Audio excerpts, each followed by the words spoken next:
Welcome to the show, LA. High school football highlights and more. I'm AP, my co-host Lindsay.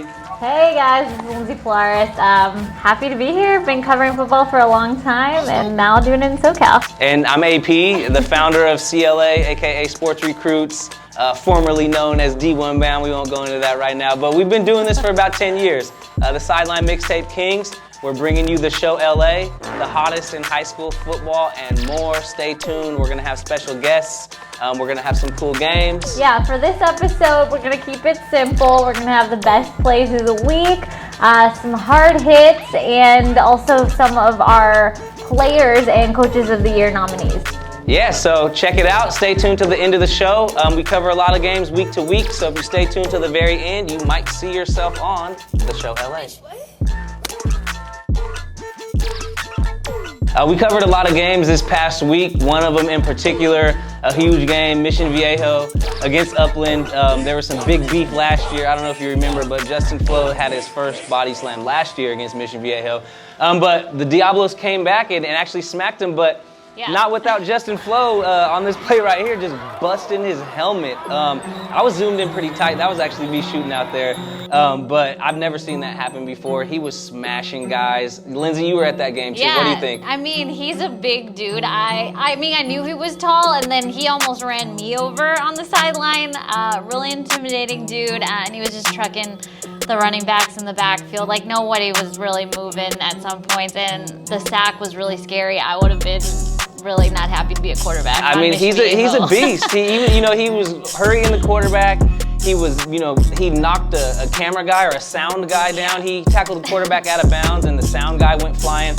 Justin Flo is a baller. But on the other side of the field, Mission Viejo, they had a great performance. Yeah, special teams. I want to talk about John Burns because he had 2 block punts. Actually returned one of them for a touchdown. And I always like to see special team touchdowns because those guys don't always get a lot of love. So it's good for them to have the big moments. John Burns, baller, actually had an interception earlier in the game that got called back because I believe there was a roughing the passer or something like that. But John Burns got his, man. He got in the zone, put the nail in the coffin for Mission Viejo, and they smacked Upland. But next up, we got a young quarterback, a couple of good young quarterbacks. A couple of them, 2 sophomore quarterbacks, Notre Dame and Servite, and that ended up being a really close game, but it was Servite that took the win. It was 16-13, I believe, final score. The Trinity League, but not a bad game for Notre Dame. They're coming out of the Mission League, playing against a Trinity League team. They only lost 16-13. All right, so next game, we're taking a look at Shane Illingworth, who was originally at Centennial, now at Norco. Norco actually ended up losing their game to Rancho Verde 63-35. But take a look at this Illingworth guy. He's 6'6", huge guy, Oklahoma State commit, and if you have a chance to catch a Norco game, that's the guy to watch. I'm going to tell you the truth. It's hard to get out to the IE on a Friday night, especially coming from LA. So, if we get out to a game in the IE, man, we're blessed, but we're also stressed, man. That traffic is crazy. But Shane Illingworth, he's a baller, no doubt about it. Prototypical guy, like you said, 6'6", with a rocket. Next up, on the other side, Rancho Verde. They've got a young sophomore quarterback, AJ Duffy. He's real. We had a chance to see him a couple times last year as a freshman. Took Rancho deep in the playoffs. Couple touchdown passes, actually 1 touchdown pass right here, 75 yards to Jonah Carnell. Jonah Carnell, number 8, up-and-coming star. He was the MVP at the Passing Down NorCal Regional, grown man player of the game. Jonah Carnell, number 8. Man, I don't know if I've seen somebody lay out like that. Yes, fully extended. Exactly, fully extended. Is it the gloves? arms. What?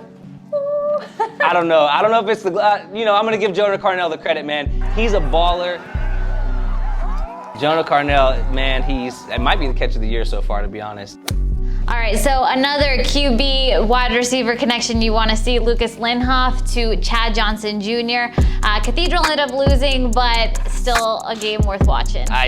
Chad Johnson Jr., man, I mean, he got a lot taller. I'll be honest, I've seen him on the sidelines for the last few seasons, and these are some catches, man. I mean, his dad was nice. I don't know, I think Chad might have better hands. Chad Jr. might have better hands. I don't know, Dad had some good feet, Chad, you're getting there, but man, you put in work, and you deserve to talk a little bit after you those were some somebody. 3 long plays he made. It was honestly really awesome to watch. Yeah, Chad's nice, man. Really funny guy, real nice guy, Arizona State commit. But Cathedral did end up losing. And we had a nice touchdown run here. Number 6 for Sarah. Bounced off a couple of guys and boom, boom, boom, boom, got into the zone. Sarah, they're not on a crazy up year like they've been in the past, but they've got a great squad and they're putting in work. We went out to a lot of other games. Stay tuned to the end of the show. We're going to be playing a lot of highlights from the other games we covered. Sierra Canyon, Bakersfield. We were at a few other contests, so we've got some highlights on the way at the end of the show. Stay tuned. All right, you guys, we're bringing it back by popular demand. Fan voting. If you want us at your high school's game, you can vote. You can get us there. You can get the CLA Mixtape crew to come out, shoot your game. Doesn't matter what division, whether you have D1 recruits or not, we're coming and we're shooting your game. Lindsay, tell them how it's done. All right, so you have to do all 3 of these things. You have to follow the Show LA on Instagram, subscribe to Sports Recruits on YouTube, and comment on any of our YouTube videos with your matchup and time. Voting closes Wednesday at midnight. So comment. Any YouTube video, leave a comment. Spam our comments with your high school. Tell all your friends, all your teammates, the Booster Club. If you want us at your game, you can vote. Voting closes Wednesday. Wednesday at midnight. It's all in your hands. All right, next up, we're going to talk about the game of the week. The A crew is going to be at this one. It is Alemany versus Bishop Amat. It's at Alemany. This is the Mission League opener. Alemany's 5-0, Bishop Amat's 4-1, and this is a rivalry that has been going on for a long time. Think Darren Andrews and Stephen Mitchell. Yeah, those two guys, I remember them from back in the day just doing work on the field. But the rivalry, man, it's huge. And this year, it's got a lot of huge factors. The Mission League champ could be decided with this game. So we've got Damian Moore, Cal running back commit on the Bishop Amat side. He's coming off a huge game. He ran for 225 yards and 4 touchdowns against Cathedral. Downtown, he had a beastly game. Crazy, him and Chris Street, another top SoCal running back, both committed to Cal, which is huge. But on Alemany's side, they're 5-0. Miller Moss, the quarterback, he's a junior. Alabama offers. So, this kid's got SEC, he's got Ivy League, he's got Big Ten. USC and UCLA have offered. Miller Moss, junior quarterback, 6'3", 200. He's the real deal. On the other side of the ball, junior Tuyalamaka might end up as the top player in the entire class of 2022. He's 6'4", 240. Sophomore, he's a beast on the defensive side. And they got a lot of young talent. Ton of young talent. DJ Justice, former Atlanta Braves baseball player David Justice's son, wide receiver for Alemany. They got firepower. So let's see. If the Fawcons unleash their whole playbook, I don't know. And for both of these teams, they haven't really been tested in their games up to this point. So this is going to be the game. And like you said, possibly some postseason implications. Amat's only loss is actually to Jay Sarah. Yep. So Amat lost to a Trinity League team, and they did not have Damian Moore in that game. So fully healthy Damian Moore. Runs about 5'11", 200. You don't want to get in that guy's way, but he could run around you too. So great game. Can't wait to be there. We'll be there. Predictions? Predictions. I'll tell you this much. If Bishop Amat gets down, it's going to be hard for them to come back because their passing game is not nearly as efficient as their running game. I saw Alemany play against Oaks Christian, and obviously, like I said, haven't really been tested so far this season, but I feel like once their offense got in a groove, they just kept going, and the points just kept going on the board, and it was a running. It seems like anybody can score. Yeah. So. And I can't think of his name right now, but number 9 from Bishop Amat, another playmaker. McCutcheon, I think his last name is. He's a beast. He had a long kick return for a touchdown against Cathedral. So number 9 for Bishop Amat, watch out for him. He's a big-time D1 type player. All right, so we have our hard hit segment. Wait, hard like hits? Hard hits, like hard hits, where I'm gonna ask you hard questions. Okay. Okay, so AP, these are the tough questions we want to hear from you this week. So you're always on the sidelines at the best games in high school football. What's the craziest thing you've seen? By the way, I haven't heard these questions before this. The craziest thing I've seen on the field, the craziest thing I've seen, I would say the state championship game in 2013 It was called the Home Depot Center then. It's the StubHub Center now. No, it's not. It's called something else Oh, now. You're man. dating Well, yourself. look, it's not even I the don't even know StubHub the Center name. anymore, all right? So somebody else shot them some dough and put their name on it. But nonetheless, the craziest thing I've seen was Adoree Jackson in the state championship, and he caught a pass, and he ran over the middle, and at about the 3-yard line, he dove to dive into the end zone, and at the same time, somebody went to tackle him, and he did a flip over the guy, spinning flip into the end zone and scored a touchdown. And until this day, I don't know if I've ever seen a sideline react to a play that crazy, but that's probably the craziest play I've seen. I mean, it's something Adoree did. He jumped and did a flip into the end zone in the honorable one year against Oceanside, but I mean, that guy was dynamic. All right, so you actually just mentioned Adoree, so I'm gonna go to a question about him. So what are the main differences you've seen from like 2014 when you see Adoree and Juju playing their whole high school careers at one high school? Now with the transfer rules, you see guys bouncing around from year to year. Wow, it's a trip. I mean, Adoree spent all 4 years at Sarah. I mean, he came from St. Louis, but guys like Juju spent their career at Pauley. There was a little bit more pride in programs, and the superstars weren't all leaving their schools. I don't know whether or not I'm for it or against it. I mean, maybe that's a topic for a different show, but you're not building programs anymore, right? You're really just kind of building up these temporary additions, to what your school can accomplish. Is it long lasting? Are those the type of people who are going to come back to the high school and give back to your university when they make it to the league? Probably not, but you're winning. It's instant gratification, right? So I don't know, a little bit of mixed feelings, yeah. But I would say that those guys played the game for a little bit different reasons back then. They weren't necessarily worried about all the mixtapes and that stuff, but maybe it's our fault. So I don't know. So maybe a pure form of high school football. Yeah, but I'm not mad at it. I'm not one of those guys that doesn't like the change. It's just different. The loyalty is different. But everybody's chasing their dream, so I can't knock somebody's decision if it's going to end up being something that helps you achieve the goals that you want in your life, because it's your life. It's not mine or anybody else's. So. All right, last question, the last hard hit of the day. What would you say is the state of high school football? Has it gotten soft? Well, I mean, I was the type of guy who I wanted to just hit somebody on every play, like I wasn't knocking people out like Justin Flo, right? But if you see Justin Flo out there, like one of the highlights we put from the Mission Viejo game, I mean, a lineman came at him and he just took him out. He wants to hit all the time. Not everybody wants to do that anymore, but there's repercussions. I was having a conversation with a guy who was representing the referees at a game this year, and I was asking him about it, and he pretty much broke it down to me.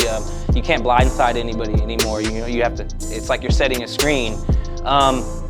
Honestly, the game of basketball is almost more physical than football these days, because you could set a moving screen in basketball and you have no pads on. That's true. And you've seen a guy running down the NBA court, and if somebody stops and sets a screen, that dude is going down, and he's got no pads on. So you're trying to say that the most severe thing that we can do now is set a screen with a helmet and shoulder pads on. I don't know. It's kind of poodle-ish, but that's just my opinion. All right, I appreciate the thoughts. We'll have 3 more hard questions next week. All right, y'all. Introducing CLA's Player of the Year. Offense and defense, we're going to go over Coach of the Year candidates, and we're going to go over our Athlete of the Year candidates. First of all, with the offense, we've got 5 guys who are all beasts in their own right. First up, right here to my right, to your left, Bryce Young. He's a beast, man. Went out to the East Coast last week against St. John's and tore it up. Recently decommitted from SC. Roll Tide. Bryce Young headed to Alabama. DJ Uyunglele, quarterback, headed to Clemson next year. At St. John Bosco, he's got the Braves rolling like they are, man, a fine-tuned machine. Number 3 on the list, Who do we got? We got Gary Bryant from Corona Centennial. 5-touchdown game, broke the single game touchdown reception record for the Huskies this year. He's having a phenomenal year. Then we got Miller Moss, undefeated Alemany Warriors. Miller Moss is a beast, man. I call him the politician, the senator, something, man, but that guy's going to run for office one day. They're undefeated. He's got offers from the Ivy League, the SEC, the Big Ten, the Pac-12. Miller Moss, man, who knows where he's going to go, but he's going to make some college program proud. And then 5th on the list, we got Chris Street and Damian Moore. I couldn't choose, man, but we got 2 running backs who are both dynamic in their own right. Chris Street in the Trinity League at J. Sarah, balling this year. This guy, you think he's tackled, and then, I don't know, he seems to bust loose every other carry and just get some extra yards. Chris Street is a beast. Damian Moore at Bishop Amat. 4-touchdown, 225-yard rushing game against Cathedral a few weeks back. Let's see who finishes the season stronger, man. But all I know is go Bears, man. Cal Berkeley. Now our CLA Defensive Player of the Year candidates. On my left, on your right, we got Justin Flo, man. He's a beast. Justin Flo, I saw him helicopter slam somebody this year. If his teammate wouldn't have been there, he might have caught a case, but you know, he got a penalty for it. But Justin Flo, man, he's exciting to watch. I have to say, one of the most exciting defensive players I've ever seen. But he's not the only one balling. They actually beat his team. Clark Phillips and La Habra beat Upland. Clark Phillips, one of the best shutdown corners I've seen since I've been doing this. I was at the opening finals in Dallas, and I don't know if they threw to his side. They don't throw to his side much this year. Clark Phillips, all-around beast, Ohio State commit. He's a corner that you definitely want to watch out for if you're a QB looking to sling the rock. Now, 3rd on our list, we got Junior Tui Alamaka. He's at Bishop Alemany, 2022, sophomore, 6'4", 230, 240. Who knows? He's probably closer to the heavier side, man. I feel like sometimes if these high school players are real big, they try to like tone their weight and height down. But this guy's huge, man. He might be the best player in the whole class at the end of the day. But he's got a bunch of sacks on the season, tackles for loss. He's all over the field. Next up on our list, we got Court Williams, a DB from Bosco. He's actually committed to Ohio State also. Court Williams, he's made a few highlight plays this year, but he's really the quarterback of that Bosco defense, and he's doing some great things. And then last but not least, man, Rajon Davis from your Mater Dei Monarchs. Number 32, he's all over the field. He's a beast on defense. He might have an offer from every single college in the country, including JUCOs, you know. Rajon Davis is a beast, man. But that Mater Dei versus Bosco matchup should be great. Great defensive players in Southern California this year, but stay tuned to see who wins the CLA Defensive Player of the Year. All right, hey, every year the players change, man, but the coaches, you know, by and far, they remain the same. A lot of these guys we've had great relationships with over the last decade of being on the sidelines. But some early Coach of the Year candidates, man, it might be the usual suspects, but it's early, so, you know, simmer down. We got Coach Logan at Centennial, Coach Jason Negro at Bosco, Coach Rollo over at Mater Dei is on the list. Coach Pat Harlow is doing a great job down at J. Sarah. And we've got Alemany, man, with Casey Clausen. And, you know, Casey runs the ship, but the Clausen brothers are doing a great job. So those are our 5 Coach of the Year candidates right there. Boom. All right, you guys, now the category that, you know, you all are going to want to be in at the end of the year. It's our CLA Athlete of the Year, but it's called the Showstopper. So the CLA Showstopper of the Year, you gotta be a baller, you gotta put on a show every Friday night. Some games are on Saturday, but you know what I mean. But first and foremost, man, Justin Flo, everybody knows that, man. The guy goes viral, Justin Viral Flo. I'm gonna give him a middle name right now. He's real. Over at Sierra Canyon, they call him Pop, DJ Harvey. He's a beast, man. DJ Harvey is an underclassman, but if he catches a punt, if he catches a kick return, if he locks you down and gets a pick, if he catches a touchdown pass, DJ Harvey all over the field. He's definitely a real one. So next up, we got Silas Bolden, man. Silas Bolden is lightning in a bottle. If you think the name Bolden sounds familiar, it's because his older brother's in the NFL. Silas Bolden's real. Against Calabasas, and you know Calabasas has firepower, Silas Bolden was the best player on the field. He had a pick, big-time pick. He had a couple of long touchdowns. 100% the fastest player on the field that night. Credits his speed to track. Silas Bolden, track star, football star. Our Showstopper of the Year early season candidate. Next up, CLA Showstopper Player of the Year nominee, Corona Centennial, Deuce, Pocket Rocket, man, Nick Floyd. He's a beast. Man, he's had some crazy long touchdown runs this year. They got the wide splits over there at Centennial, man, and he pops through the hole, and sometimes he's ghost. But Nick Floyd definitely had a lot of big plays this year, on the list for our showstopper of the year. And then last up, man, we got the dude from Bosco that breaks 2 to 3 ankles a game. Lindsay knows about Bosco, man. Former cheerleader at St. Joe's. You know, Bosco's an all-boys school, so they bring, you know. But anyways, Chris Hudson, highlight reel. Oregon commit, Chris Hudson, he's nice, man. He's got DJ to throw him the ball, but he makes the plays on the other end. Actually, a lot of Chris Hudson's touchdown catches are run after the catch. He catches a slant or he catches a hook, and he goes to the crib. So Chris Hudson, last but not least, CLA Showstopper of the Year candidate. All right, you guys, thanks for tuning in. I'm AP, this is Lindsay. Like and subscribe. Like and subscribe, and if you want us at your school, remember I gave you the 3 easy steps that you gotta do. So we'll see you again next week. Deuces.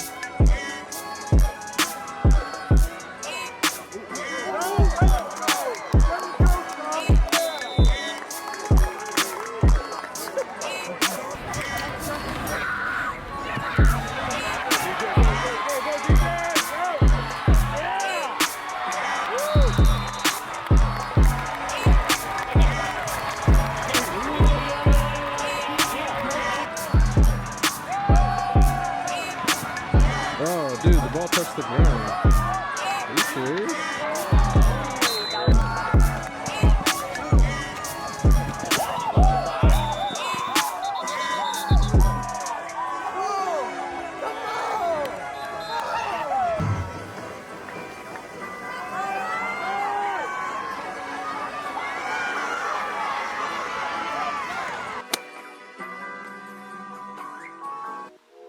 All right, so I'm just supposed to figure out what's in here?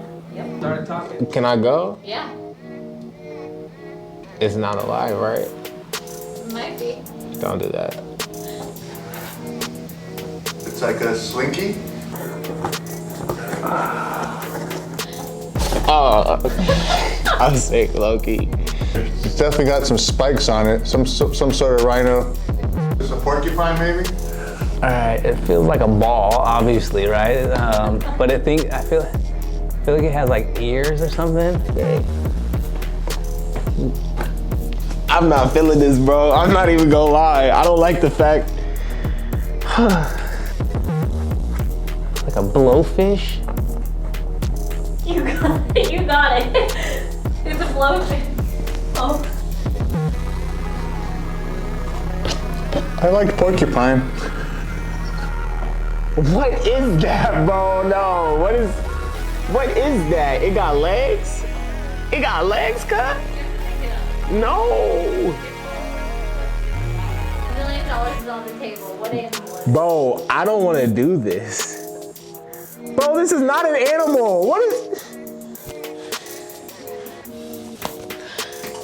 Danny psyched me out. Danny psyched me out because he said, no, yes, because he was like, oh, I can't remember what kind of fish it is. So I was like, they really got a fish in here? And then it was dry, and I was, it was,